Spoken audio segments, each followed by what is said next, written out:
Hello students, आज अपन next exercise coordinate representation करेंगे। क्या होता है बेटा कोऑर्डिनेट रिप्रेजेंटेशन? इजी टॉपिक ही है ये।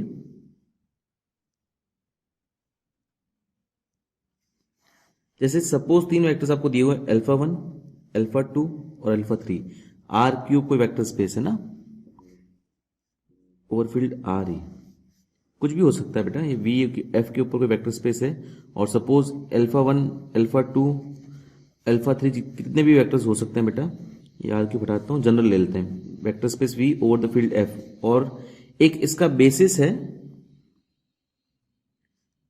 जिसके अंदर ये वेक्टर्स हैं। अब कोई नया वेक्टर अल्फा, इसको अपन a1 alpha 1 plus a2 alpha 2 plus a3 alpha 3 and so on an alpha n।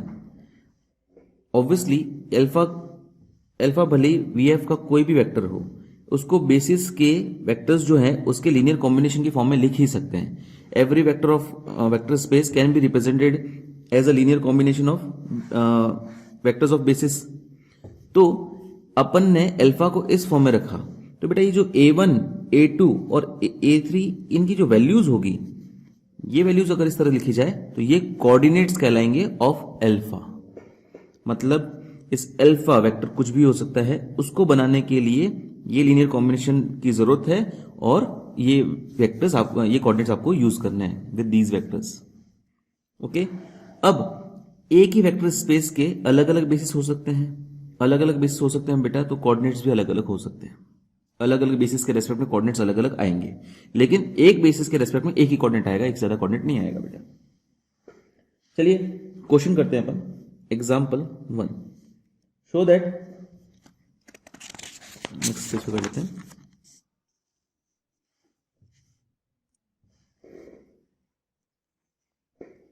Show that s is equals to 1, 1, 1, 0, 1, 1, 0, 0, 1 एक वेक्टर स्पेस, एक बेसिस है और vector space V3 real numbers.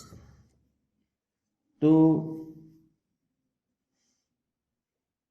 आपको ये प्रूव करना है कि पहले ये वेक्टर स्पेस है, तो वेक्टर स्पेस करने के लिए सॉरी ये बेसिस है इस वेक्टर स्पेस का। तो बेसिस प्रूव करने के लिए वही दोनों चीजें बेटा, एक तो लीनियरली इंडिपेंडेंट होना चाहिए और इसका हर एक वेक्टर इसके लीनियर कॉम्बिनेशन की फॉर्म में लिखा जा सकता है। ये आपको चेक करना, शो करना है। ये अपन कर चुके हैं ये क्वेश्चन पहले, तो अभी मैं बेसिस प्रूव करके नहीं बता रहा हूं। फर्दर आपको ये बोला है find, also find the coordinates of alpha is equals to 3, 1 and -4। इसके कोऑर्डिनेट्स निकालने हैं। कोऑर्डिनेट्स निकालने के मैं आपको बता देता हूं related to this basis.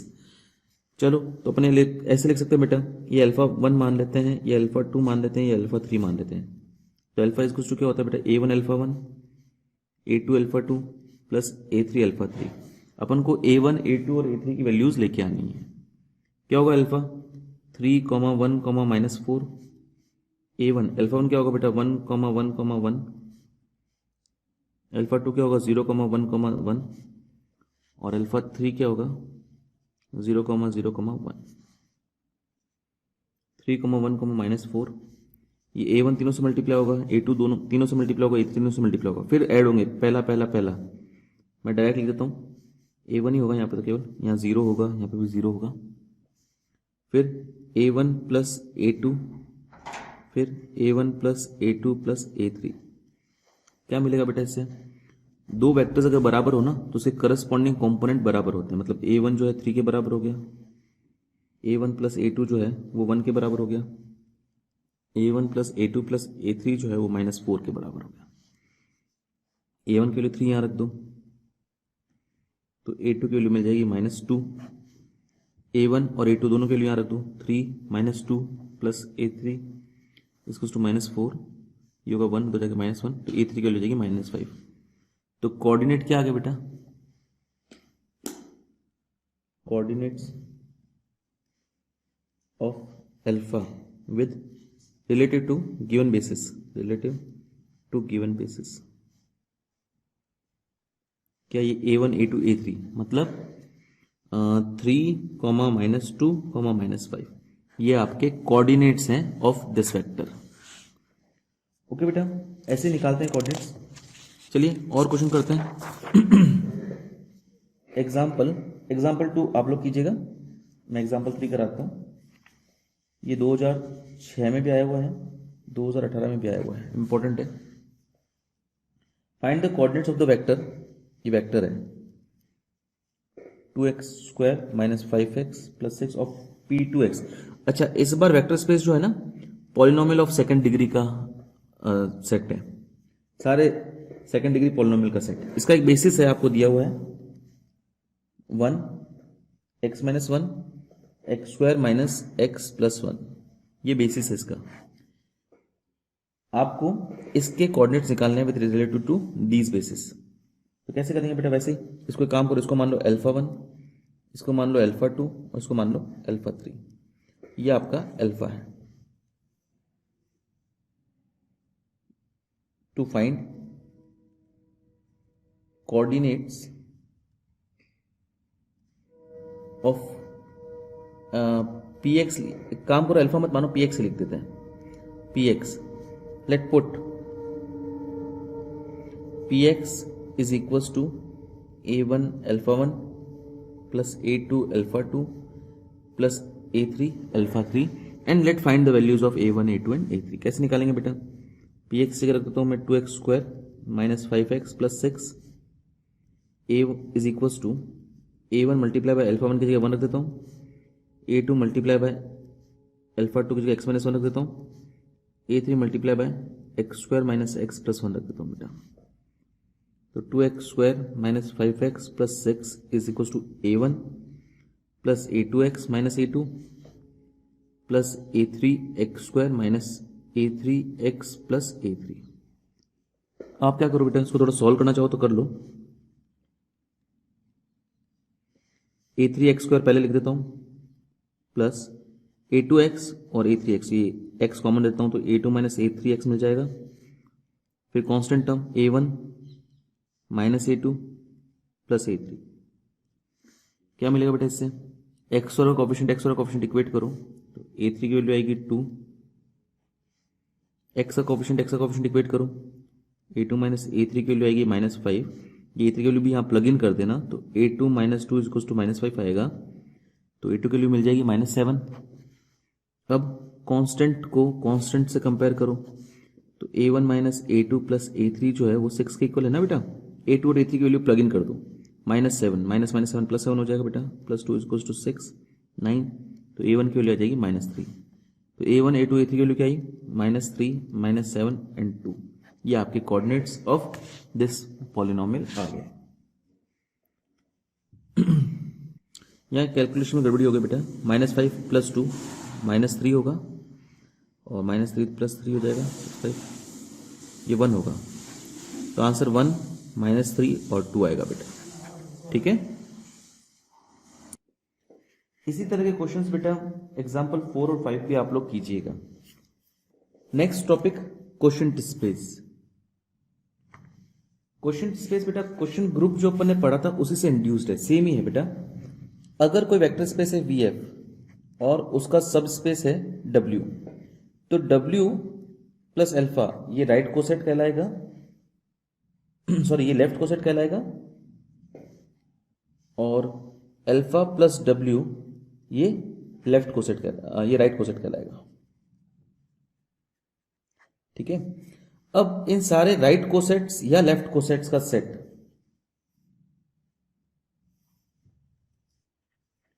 V/W से डिनोट किया जाता है, जहां ध्यान रखना ये अल्फा जो है V से उठाया जाता है, तो इसको बोलते हैं क्वोशिएंट स्पेस V/W। ये एक वेक्टर स्पेस है अपने आप में for these two operation, vector addition और स्केलर मल्टीप्लिकेशन। वेक्टर एडिशन क्या है बेटा कि अगर W प्लस अल्फा और W प्लस बीटा हो तो इसका मतलब है W plus alpha plus beta होना चाहिए, and A into W plus alpha अगर है तो W प्लस A अल्फा होना चाहिए।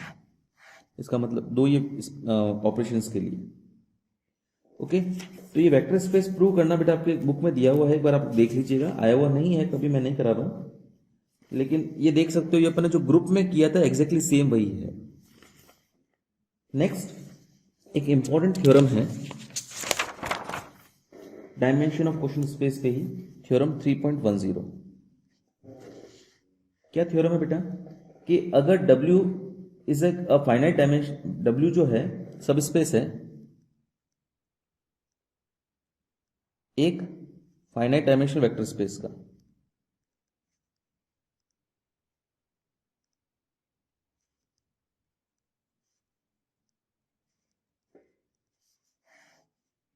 ठीक है, तो dimension of V by W जो है वो इक्वल होगा dimension of V minus dimension of W के।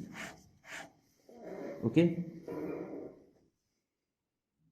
ये थ्योरम करने से पहले कुछ मैं आपको बेसिक्स बता दूं कि V बाय W में ये जो W होता है ये जीरो एलिमेंट होता है इस वेक्टर स्पेस का ना, W प्लस जीरो बोल दो या W बोल दो, एक ही बात है, ठीक है। और नेक्स्ट अगर W प्लस अल्फा W के इक्वल है तो इसका मतलब ये है अल्फा जो है वो W का एलिमेंट है, एंड वाइस वर्सा ना, ऐसा भी कह सकते हैं। अगर अल्फा W का एलिमेंट है तो W प्लस अल्फा भी W के बराबर होगा और अल्फा प्लस W भी W के बराबर। एक और अगर alpha W plus alpha W plus beta के इक्वल है तो इससे पता चलेगा कि अल्फा माइनस बीटा जो है वो W के बराबर है। ओके, इन दोनों की जरूरत मुझे पड़ने वाली है। आपको प्रूव करना है कि dimension of V by W जो है dimension of V minus dimension of W के इक्वल है।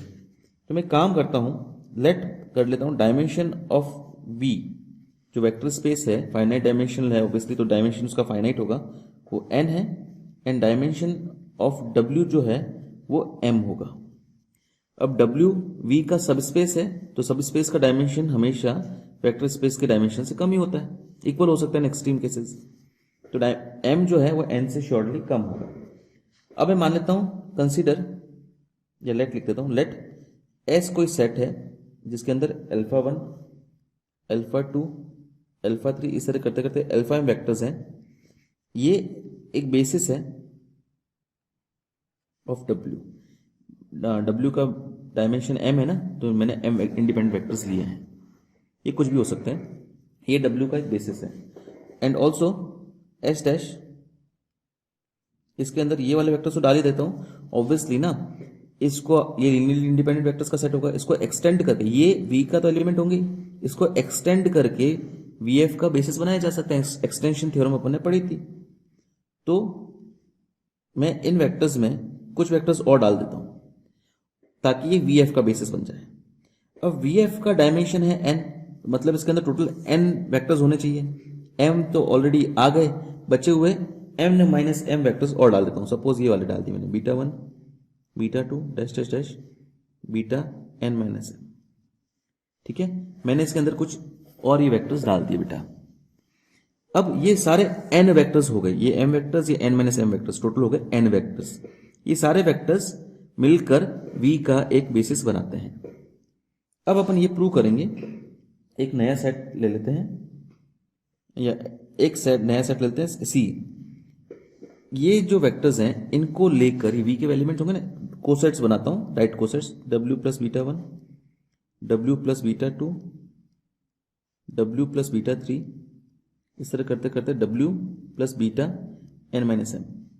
मैं अब ये प्रूव कर दूंगा कि ये जो वेक्टर्स हैं ये वेक्टर्स मिलकर इस V बाय W का बेसिस बनाते हैं। ये basis of V by W prove अगर अपन कर दें तो इसके अंदर कितने वेक्टर्स हैं, n माइनस m वेक्टर्स हैं, तो ये n माइनस m और dimension of V by W क्या हो जाएगा, इसके बेसिस में n माइनस m वेक्टर्स है, मतलब इसका डायमेंशन भी n माइनस m ये भी n माइनस m ये भी इक्वल हो जाएगा। तो चलिए अब अपन प्रूव करेंगे C जो है V बाय W का एक बेसिस है। कैसे प्रूव करेंगे बेटा? बेसिस प्रूव करने के लिए अपन को दो चीजें प्रूव करनी है कि एक तो ये वेक्टर्स लीनियरली इंडिपेंडेंट है और दूसरा इसका लीनियर कॉम्बिनेशन जो है वो V बाय W के सारे एलिमेंट्स बना सकता है। तो पहले लीनियरली इंडिपेंडेंट प्रूव करते हैं। लीनियरली इंडिपेंडेंट क्या करें बेटा, लेट पुट ये जो सारे वेक्टर्स हैं W plus beta 1 W plus beta 2 W plus beta 3, इन सब का लीनियर कॉम्बिनेशन में W plus beta n minus m, इनको कांस्टेंट से मल्टीप्लाई करके A1 A2 A3 up to an minus m, इनका पूरे का लीनियर कॉम्बिनेशन में जीरो रखता हूँ। ध्यान रखना जीरो एलिमेंट इस बार होगा W, मैंने अभी आपको बताया इस क्वेश्चन स्पेस का जीरो एलिमेंट W होता है। ये क्या होगा बेटा, A1 W1 W ही होता है बेटा, है ना। मैंने अभी ये भी आपको बताया था, ये आपको बताया नहीं मैंने, पर अभी बताता हूँ कि बेटा कभी भी नहीं बताया था मैंने आपको। यहाँ पे A into W plus alpha को आप W प्लस ए अल्फा लिख पाते हैं। तो W प्लस A1 बीटा 1 होगा और ये होगा W plus A2 beta 2, W plus A3 beta 3, इस तरह करते करते W plus A n minus M beta n minus M equals to W। अब W plus A W plus B, इनको आप अभी नेक्स्ट ऑपरेशन इसका मैंने एक बार आपको बताया था, W plus alpha plus W plus beta को आप W plus alpha plus beta लिख सकते हैं। A1 beta 1 plus A2 beta 2 plus A3 beta 3 A n minus M beta n minus M होगा बेटा इज इक्वल टू W। ये भी मैंने आपको जैसे बताया कि W प्लस अल्फा अगर W के बराबर हो तो उसका मतलब ये होता है कि जो अल्फा है, मतलब ये अल्फा है आपका, ये W का एलिमेंट होगा। तो ये हुआ W1 beta 1 plus A1 beta 1 A2 beta 2 up to A n minus M beta n minus M, ये आपका W का एलिमेंट होगा। अब अगर ये चीज W का एलिमेंट है और W का एक बेसिस अपन ने माना था ये वाला alpha 1 alpha 2 alpha 3 up to alpha m, है ना ये वाला, तो इस वेक्टर को आप इस बेसिस के जो वेक्टर्स है उसके लीनियर कॉम्बिनेशन की फॉर्म में लिख सकते हो। तो that implies what, A1 beta 1 plus A2 beta 2 plus dash dash dash an minus M beta n minus M को आप लीनियर कॉम्बिनेशन ऑफ दो vector B1 alpha 1 B2 alpha 2 B3 alpha 3 up to B M alpha M की form, इसके linear combination की form में लिख सकते हो। सबको इधर ले आते हैं बेटा, क्या पता चला इससे A1 beta 1 plus A2 beta 2 up to A n minus M plus beta m minus n minus M minus B1 alpha 1 minus B2 alpha 2 B3 alpha 3 BM alpha m is equal to 0 होगा। ये सारे vectors तो अपन ने V के basis में लिए थे और ये सारे वेक्टर्स अपन को पता है बेटा V अगर बेसिस में आ गए तो लीनियरली इंडिपेंडेंट होंगे। ये सारे वेक्टर्स तो लीनियरली इंडिपेंडेंट है, मतलब अगर इसका लीनियर कॉम्बिनेशन 0 के इक्वल है, इसका मतलब ये है कि ये सारे जो कोफिशिएंट्स हैं ये सारे 0 के बराबर होंगे।